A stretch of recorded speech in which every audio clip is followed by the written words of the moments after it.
Merci, chers membres de la communauté. Voilà, nous nous retrouvons encore aujourd'hui. Aujourd'hui, comme toujours, pour analyser les questions.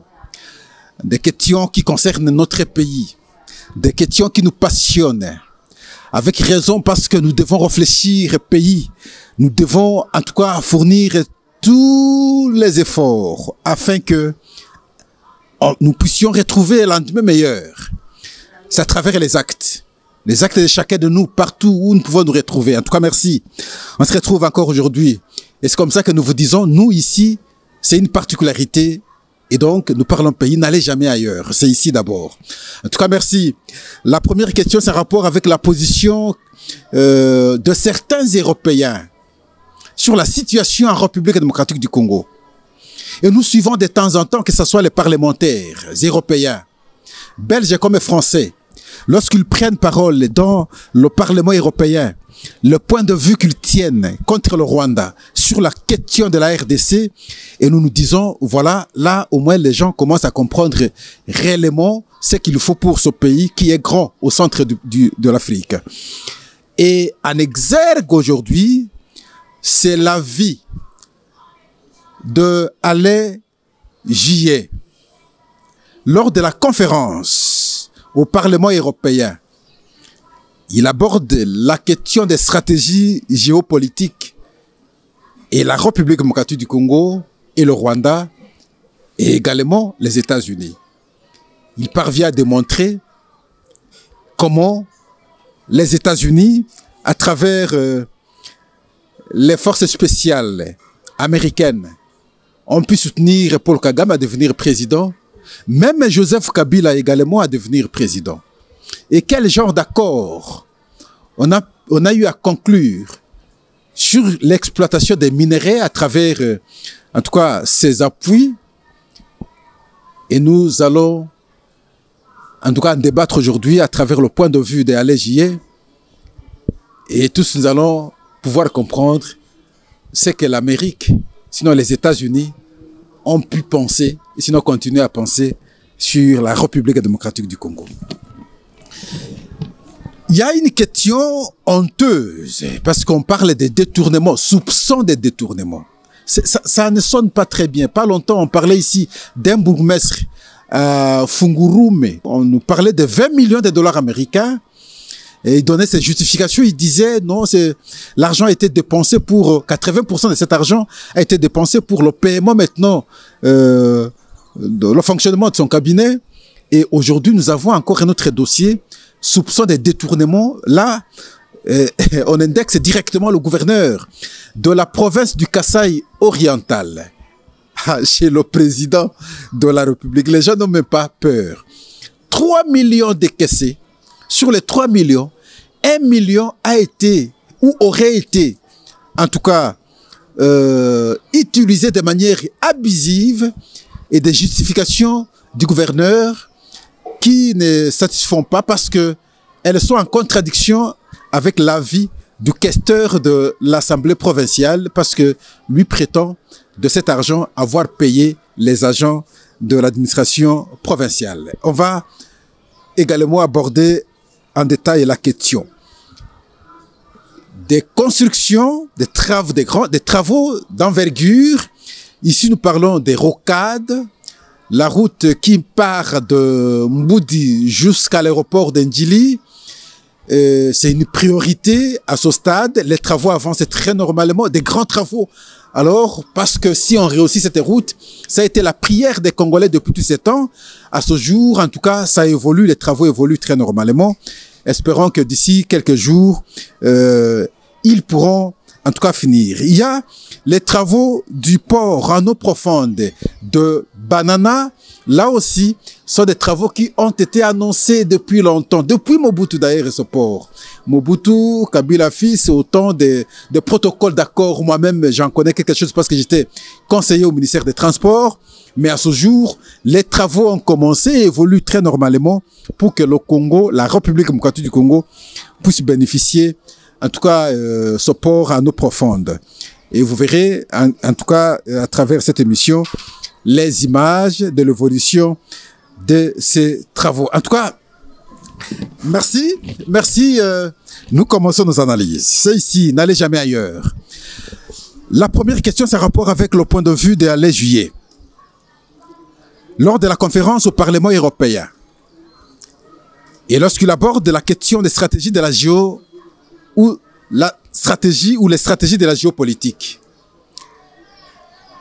la République démocratique du Congo, ça c'est ses propos, se prépare à devenir une grande puissance africaine. Ça, je vais souligner. Et suivez bien ce qu'il va dire. La République démocratique du Congo se prépare à devenir une grande puissance africaine. À ce jour, la RDC essaie de régler son problème avec le Rwanda. Le Rwanda qui pille plutôt son pays, après l'accord qu'il a eu avec les forces spéciales américaines. C'est les forces spéciales américaines qui ont aidé Paul Kagame à avoir le pouvoir au Rwanda. C'est les mêmes forces spéciales qui ont aidé également Joseph Kabila à pouvoir avoir le pouvoir ici en République démocratique du Congo. Mais pour le cas Joseph Kabila, ça c'est selon Alain Juillet, vous allez suivre ce propos. En échange, il fallait que Joseph Kabila laisse les mines de Ituri et du Nord Kivu au Rwanda, et le Rwanda qui va exploiter ensemble avec les forces spéciales américaines, parce que là également il y a des experts à la matière. Ici nous parlons des minéraux, et donc on devait laisser les mines d'Ituri et les mines du Nord Kivu au Rwanda. Mais aujourd'hui, la République démocratique du Congo, à travers son président, qui se prépare à devenir une grande puissance africaine, disent ça suffit. Ils ne veulent plus, en tout cas, continuer avec cette exploitation. Une exploitation qui met la République démocratique du Congo à genoux. Et la République démocratique du Congo devra maintenant se tenir debout après qu'elle aura rompu cet accord avec le Rwanda par l'entremise des forces spéciales américaines. Et à ce jour, selon Alain Juillet, le président de la République démocratique du Congo, Félix Antoine Tshisekedi, a l'appui pratiquement de tout le monde, même des États-Unis. Les États-Unis se disent fatigués, ils estiment qu'ils ne peuvent plus continuer. Comment ils vont continuer avec une telle aventure? Ils en ont marre, ils voudraient maintenant discuter autrement avec la République démocratique du Congo.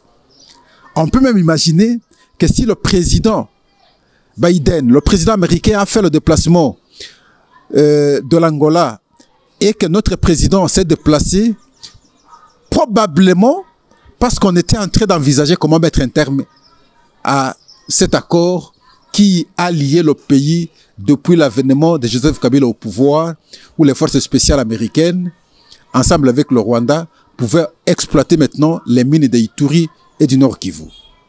Lors des discussions de Lobito, les deux présidents ont eu un tête-à-tête, ont échangé sur la question. Les assurances ici, c'est pour l'exploitation des minéraux. On doit construire des infrastructures afin de faire déplacer ces minéraux. Les engins doivent avoir les endroits où devraient maintenant se déplacer. Et donc, Tshisekedi bénéficie à ce jour l'appui des Américains qui se sentent fatigués de ce premier accord qui a occasionné plusieurs morts, des guerres, plusieurs morts des Congolais. Beaucoup de femmes violées. Et c'est sur le dos des Américains. Ils en ont marre. Et les Américains seraient en train de tourner déjà le dos à Paul Kagame. Là, c'est Alain Juillet qui l'affirme à travers son point de vue lors de la conférence. Ce n'est pas le point de vue de Pascal Owondje. Suivons d'abord Alain Juillet. Et moi, je veux revenir pour commenter. Discutablement, le Sénégal va bien. même s'il a changé de président et que c'est pas tout à fait notre goût. La Côte d'Ivoire va bien, indiscutablement aussi. Et il y en a un qui se prépare à devenir une très grande puissance africaine, c'est la République démocratique du Congo, du président Tshisekedi, qui essaie de régler son problème avec le Rwanda, puisque comme vous avez pu le voir, je pense, le Rwanda occupe et pille, il n'y a pas d'autre terme, la République démocratique du Congo depuis le départ de Mobutu, donc Kabila père puis Kabila fils, suite à un accord qui avait été passé à l'époque, il faut le savoir. Ce qui s'est passé, donc, c'était que quand Kagame a pris le pouvoir au Rwanda, il était aidé par les forces spéciales américaines, bien sûr, puisque c'était les compagnies minières américaines étaient derrière, et ils ont aidé le président Kabila, Joseph Kabila, à prendre le pouvoir au Congo. C'est-à-dire qu'après avoir pris le Rwanda, ils ont continué vers Kinshasa pour imposer Kabila. La contrepartie de la mise en place de Kabila au Congo, ça a été de donner les mines de tantal et de cobalt, de l'Ituri et du Nord Kivu au Rwanda. Donc le Rwanda a exploité pendant des dizaines d'années les mines qui étaient dans cette zone-là. Et maintenant, évidemment, les Congolais disent ça suffit. Maintenant, on veut récupérer ces mines.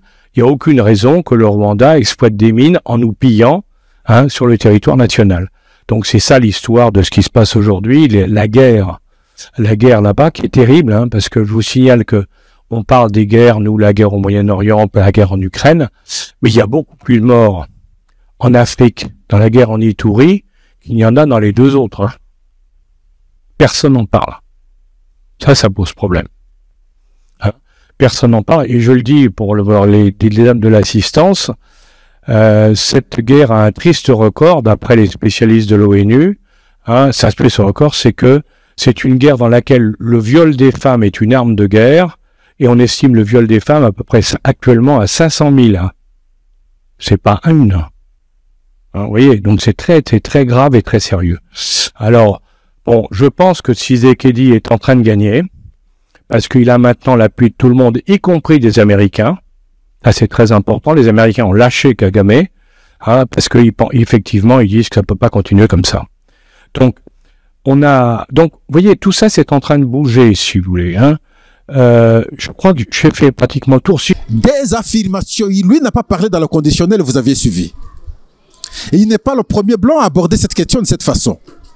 Il n'est pas le premier Européen à aborder cette question de la manière. Beaucoup d'autres Européens sont revenus dans le Parlement européen, ont abordé la question, ont expliqué comment le Congo est pillé, ainsi de suite. Mais sa particularité, c'est qu'il dévoile une réalité que les Congolais n'étaient pas au courant. Comment il y a eu des accords obscurs pour exploiter nos minerais. Depuis longtemps, les gens pensaient comme si Kagame, qu'est-ce que je dis, Joseph Kabila était pour rien. Et alors que c'est le vrai responsable. Et voilà, vous comprenez à travers ce propos qu'il y a eu un accord. Pour que lui soit au pouvoir, il a fallu qu'il sacrifie le pays pour les Américains. Ça, c'est Alain Juillet qui l'affirme. Et qui dit, Joseph Kabila a fait ça. Et les mines devaient maintenant être exploitées par le Rwanda, ensemble avec les forces spéciales des Nations Unies, enfin, les forces spéciales des États-Unis. Mais c'est très grave. Et après, on a semblé mentir les gens. Aujourd'hui, ils sont les premiers à tenir des discours comme qui s'opposent au pouvoir actuel. Mais le pouvoir actuel se sacrifie pour la nation. Le pouvoir actuel se sacrifie pour le pays.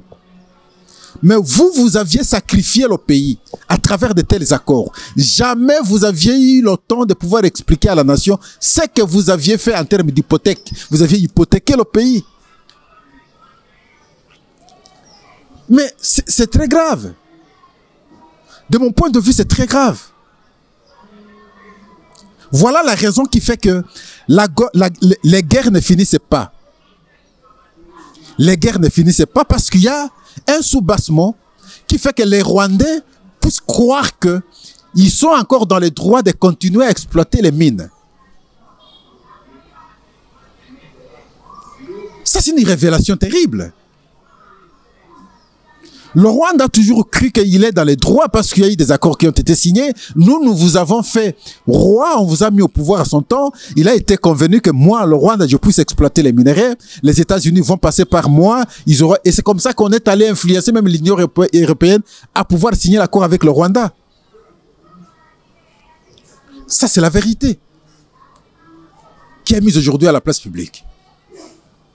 Nous avons toujours dit, avec les démocrates, c'est difficile. Et nous avions annoncé, si les démocrates n'avaient pas perdu le pouvoir, ce serait très difficile pour le Congo aujourd'hui. Et après avoir perdu le pouvoir, le président américain s'est précipité à venir au Congo, une manière de se réconcilier stratégiquement avec le Congo à travers cet accord de Lobito. Et aujourd'hui, on commence à tourner le dos au Rwanda. C'est les républicains qui arrivent avec une autre réalité, avec une autre conception sur cette question.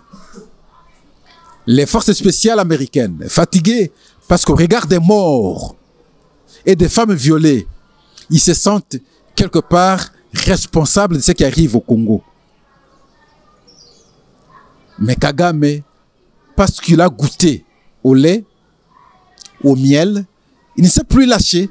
Et pour lui, c'est une occasion de se cramponner. Comme il a commencé à exploiter, on l'a censé. On a dit le Rwanda, c'est un exemple en Afrique. Alors là, il ne s'est pas lâché parce qu'il sait quand il lâche, tout se détériore rapidement au Rwanda. Et lui s'accroche maintenant. Mais au moins, la vérité, vous aviez suivi. Encourageons, alors cette fois-là, de mon point de vue, la politique du président de la République, Félix-Antoine Tshisekedi. Comme la vérité est telle que il y a eu un accord, comme la vérité aujourd'hui est telle que Tshisekedi, en tout cas, se bat et se prépare pour que la République démocratique du Congo devienne une grande puissance africaine. Déjà, les Blancs les reconnaissent comme tels. Je crois que nous devons aujourd'hui nous agglutiner et conjuguer nos efforts parce qu'il s'agit ici de l'intérêt de chacun de nous. Ça, c'est mon point de vue. Une telle affirmation mérite, en tout cas, un autre regard de notre part aussi. Mais nous sommes très désolés, moi je suis très désolé d'apprendre un tel plan qui a été monté sur le dos des Congolais par l'ancien président Joseph Kabila qui a sacrifié les mines de Ituri et les mines du Nord Kivu au Rwanda et aux forces spéciales américaines. La vérité a fini par éclater. Et là, je pense que nous n'allons plus trop spéculer sur ce qui se passe à la partie est de notre pays. En tout cas, merci. L'autre question, c'est les présumés détournements. Une question de la honte. On comprendrait que cela puisse se passer ailleurs, mais dans la province du président de la République, on accuse le gouverneur d'avoir détourné beaucoup d'argent sur les 1 million supposés avoir utilisé pour des raisons obscures que nous ne connaissons pas. Le problème, c'est lequel? Il y a eu un décaissement au moins de 3 millions de dollars américains. Et cela bien avant l'arrivée du président de la République lors de sa visite à l'espace du Grand Kassai. Et cet argent allait servir pour les travaux et autres besoins de la province. Mais il se constate que, selon le gouverneur, d'abord avant le point de vue du gouverneur, il se constate que sur les 3 millions, 1 million a déjà été utilisé et 2 autres sont gardés. Et les 1 million qui est utilisé, le premier responsable s'appelle le gouverneur. Et le gouverneur, lui, estime qu'il a payé les députés provinciaux et le personnel administratif de la province. Un argument rejeté par le questeur de l'Assemblée provinciale qui estime que son institution n'a jamais été au courant d'un tel montant. Non pas seulement d'1 million, mais plutôt de 3 millions de dollars américains. Donc l'Assemblée provinciale, selon le questeur, n'a jamais été au courant d'un tel montant. Et pourtant, nous avons toujours été avec le gouverneur dans plusieurs réunions. Parce que quelque part, le gouverneur a affirmé qu'il avait déjà annoncé cela à l'Assemblée provinciale à l'occasion d'une réunion. Mais le questeur dit, même pas une fois, on n'a jamais eu connaissance d'un tel montant. Une information ne nous est jamais parvenue par le gouverneur à travers une quelconque réunion. Donc, on n'a jamais été informé qu'il y avait un montant de 3 millions pour la province. Et aujourd'hui, une enquête serait ouverte pour qu'on sache effectivement où serait parti le 1 million ici. Parce que le gouverneur a avancé des arguments tels que le 1 million a servi au paiement. 1 million! Ce n'est pas un petit montant. Mais les 2 millions autres, déjà, soupçon de détournement une fois de plus, le gouverneur avance l'argument tel que on aurait disposé cet argent pour l'achat de tracteurs. Et une fois de plus, l'Assemblée provinciale l'oppose. Dit son prédécesseur avait déjà commandé les tracteurs. Et lui ne peut pas parler maintenant d'acquisition d'autres tracteurs que la province n'a pas préalablement, sinon en amont, évalué et les prix, et les circonstances, et les conditions, afin qu'on en décide une fois pour toutes. Et voilà, à ce jour, le débat est à son niveau. Il y a soupçon de détournement. D'ici quelques temps, quelques jours, on sera aussi fixé sur où était parti cet argent. Et donc, je vous ai dit bien avant, à l'annonce, qu'il y a un cas comme ça aussi dans l'une des communes, dans la province de là-bas, un montant de 20 millions de dollars américains, là c'est pire encore, et que le bourgmestre avait poussé l'argument tel que 80% de cet argent avait servi, en tout cas, au fonctionnement de son cabinet. En tout cas, merci. Il y a les travaux des rocades. Entendez par rocade cette route, cette grande route, les grands travaux d'ailleurs, qui partent d'Mboudi jusqu'à l'aéroport d'Ndjili. Le souci est de désengorger. Parce que vous savez, c'est un cri que nous avons avancé depuis plus de 5 ans, plus de 10 ans. Nous disions toujours, pourquoi n'avoir pas une bonne route qui partirait de l'Upen jusqu'à l'aéroport? C'est comme ça que nous disions à son temps. Mais aujourd'hui, une grande route s'est construite d'Mboudi jusqu'à l'aéroport. C'est comme ça qu'on a parlé. Cette route se nomme Rocade. Et les travaux avancent. Regardez à travers les images. Les travaux avancent à grands pas. Sûrement que le délai tel qu'il avait été avancé, je crois l'échéance est de 2 ans, les travaux pourront tout finir.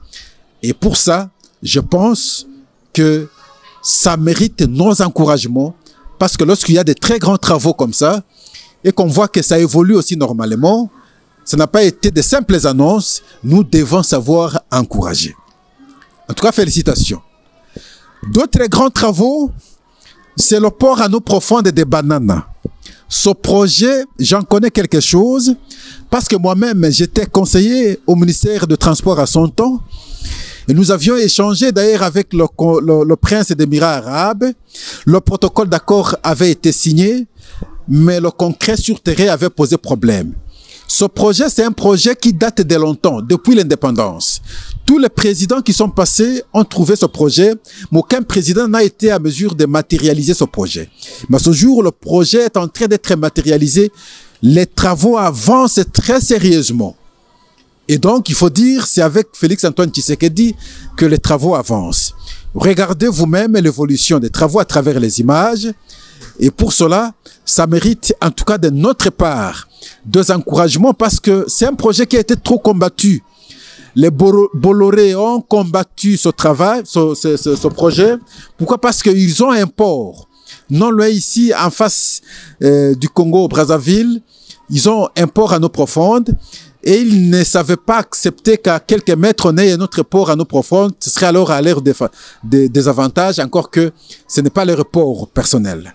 Et ça créait un problème et ça provoquait des blocages depuis longtemps. Mais voilà, à ce jour, les travaux avancent. Nous devons savoir saluer, en tout cas, surtout les grands travaux lorsqu'ils sont amorcés. D'autres travaux, c'est à l'aéroport d'Ndjili. On voudrait maintenant avoir un aéroport moderne. Là aussi, à son temps, avec Joseph Kabila, il y a eu l'inauguration, lancement des travaux qui n'avaient jamais eu lieu. Vous connaissez les images d'ailleurs. Et le partenariat avec les Chinois à son temps n'avait pas avancé. Il a fallu aussi que Félix-Antoine Tshisekedi vienne. Il est aujourd'hui au pouvoir. Ces travaux ont commencé pour qu'on ait un aéroport moderne. Nous avons, et surtout moi, beaucoup décrié la qualité de notre aéroport que j'ai qualifié depuis toujours comme un supermarché. Alors maintenant, si nous devons avoir un aéroport moderne, je veux saluer, je serai le premier à saluer parce que c'est extraordinaire. Parce que nous parlons de l'aéroport. Il faut reconnaître qu'avec Tshisekedi, nous avons quelques aéroports modernes déjà construits. Nous avons un aéroport moderne à Kisangani. Nous avons un aéroport moderne à Kolwezi. Et nous avons même un petit aéroport moderne national chez les Mongols, là, j'ai oublié, chez Guy Luando, vous devez vous en souvenir. À Boende, je crois quelque chose comme ça. Il y a un aéroport national moderne, c'est joli, c'est avec Tshisekedi. Il y a un aéroport moderne qui est en train d'être construit à Mbujimayi. Les travaux avancent très bien. Et ce qui reste maintenant, c'est avancer ou commencer avec les travaux de l'aéroport de Lubumbashi. Et donc, je pense, nous devons savoir saluer quand ça avance normalement. Ce sont des choses que nous ne connaissions pas hier plutôt. Aujourd'hui, avec ce sursaut d'orgueil et qui imprime une certaine différence, ne pas le reconnaître, c'est être animé de mauvais cœur. Et parce que de temps en temps, je reviens, je vous énumère, je cite. Dans le cadre de Kinshasa, les infrastructures déjà construites. Il n'y a pas comparaison avec les anciens présidents qui ont précédé. À l'intérieur du pays, que ce soit les centres de santé, que ce soit les écoles, jusqu'à mon âge, je n'avais jamais vu ce qui est fait. Même si la vulgarisation pose problème. Donc, on a construit beaucoup d'écoles dans le cadre du projet des 145 territoires. Ce qui reste maintenant, c'est faire fonctionner ces écoles, faire fonctionner ces centres de santé, faire fonctionner ces bâtiments administratifs. Et donc, ça, ce sont des grands travaux de mon point de vue que le pays n'avait pas connus dans le passé. Et aujourd'hui, le pays connaît cela. Il n'y a pas à imaginer, on ne monte pas quelque chose, ça sont des réalités. Il n'y a pas à discuter avec Pascal, il n'y a pas à m'opposer un argument contraire. Ça sont des cas tangibles. Ce sont des cas qui sont là et que nous n'avions pas connus dans le passé. Et lorsqu'on connaît aujourd'hui, il est normal que nous puissions les présenter à la connaissance de toute une nation, de tout le monde. En tout cas, merci. On s'arrête aujourd'hui ici. Autre jour, autre numéro, chaque jour suffit ces informations. En tout cas, merci, au revoir et à la prochaine.